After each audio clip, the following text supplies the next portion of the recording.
There is a strange case that मैं पता नहीं कोई पिक्चर देख रहा था क्या, आई फॉरगेट, जहाँ पे ना एक some case where the man और वुमेन्स, डॉक्टर हाउस की एक क्लिप थी मैं देख रहा था, उसके अंदर वो बोलता है कि ये आपकी जो बीवी है, जो she is got all the features what not, is actually a man, और वो चिड़ रही होती है मैं मैन नहीं हूँ, मैं मैन नहीं हूँ। तो वो इसमें दिखाता है स्कैन में कि आपके जो टेस्टिकल्स है वो ड्रॉप ही नहीं हुए कभी, right? What is that process where the testicles drop and you become a man? So जब बेबी माँ के पेट में होता है तो जो टेस्टिकल्स है वो पेट के अंदर होते हैं, तो पेट के अंदर ही बनते हैं। और जब बच्चा पैदा होने वाला होता है उसके जस्ट 2 वीक्स पहले वो टेस्टिकल नीचे उतरते हैं। तो वो टेस्टिकल्स पेट से ट्रैवल करते हैं down into the scrotum. For man and women both? For man, women को टेस्टिकल्स होते So, नहीं so हैं। like when the chromosomes are splitting, there's no testicles in the other one as नहीं, well. तो जो gonad होता है, gonad मतलब एक पर्टिकुलर टाइम तक, मतलब 6 हफ्ते तक 8 हफ्ते तक गोनाड सेम होते हैं।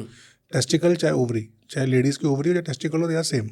बट क्रोमोसोम के इन्फ्लुएंस में जो हार्मोन चेंज होते हैं, तो जो मर्द में टेस्टिकल बन जाते हैं और फीमेल में ओवरी बन जाती है। तो जो आप देखेंगे जो मर्दाना ऑर्गन है और जो वुमेन का ऑर्गन है वो दिखते डिफरेंट डिफरेंट है, पर वो बनते सेम बॉडी स्ट्रक्चर से ही है माँ के पेट में। अगर आपको इस पॉडकास्ट की छोटी छोटी झलक देखनी है तो उसका क्लिप्स को सब्सक्राइब करें। तो under the influence of testosterone and Y chromosome testis बनेगा, पेनिस बनेगा, स्क्रोटम बनेगा और सब सामान बाहर आ जाएगा। और under influence of X chromosome और अदर हार्मोन्स यही सारा सामान अंदर चले जाएगा और vagina, uterus, fallopian tube, ovary बनेगी। तो जो मेल टेस्टिकल है वो पेट के अंदर बनता है और 36 हफ्ते में ये नीचे आता है। और नॉर्मली 1 साल की उम्र तक, पैदा होने के बाद भी कई बच्चों में दिखते हैं, डॉक्टर बताते हैं कि इस बच्चे का एक टेस्टिस नीचे आ चुका है, लेफ्ट वाला नीचे आया नहीं अभी। कैसे आएगा वो अपने आप ट्रैवल करता है धीरे धीरे, it slowly keeps coming down.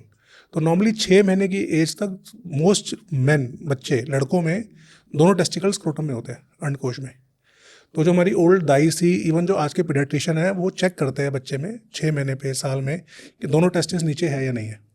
if one of the testes is not suspended, then what happens? तो उसको बोलते हैं अनडिसेंडेड टेस्टिकल, मतलब कि टेस्टिस नीचे नहीं आया है। तो अगर टेस्टिस नीचे नहीं आएगा तो वो काम करना बंद कर देगा। तो किसी अगर आदमी के दोनों टेस्टिकल नीचे नहीं आए हैं तो वो एक पर्टिकुलर एज के बाद काम करने बंद करेंगे। दोनों ही? कई बार दोनों भी नहीं नीचे आते। तो वो डॉक्टर हाउस का एपिसोड जो देखा आपने, वो यही था कि कई बार some man do not have both testicles inside the scrotum, होता ही नहीं। So then do they become intersex or do they become, what are they exactly? How do you So define them? intersex is a very, very, very complicated term.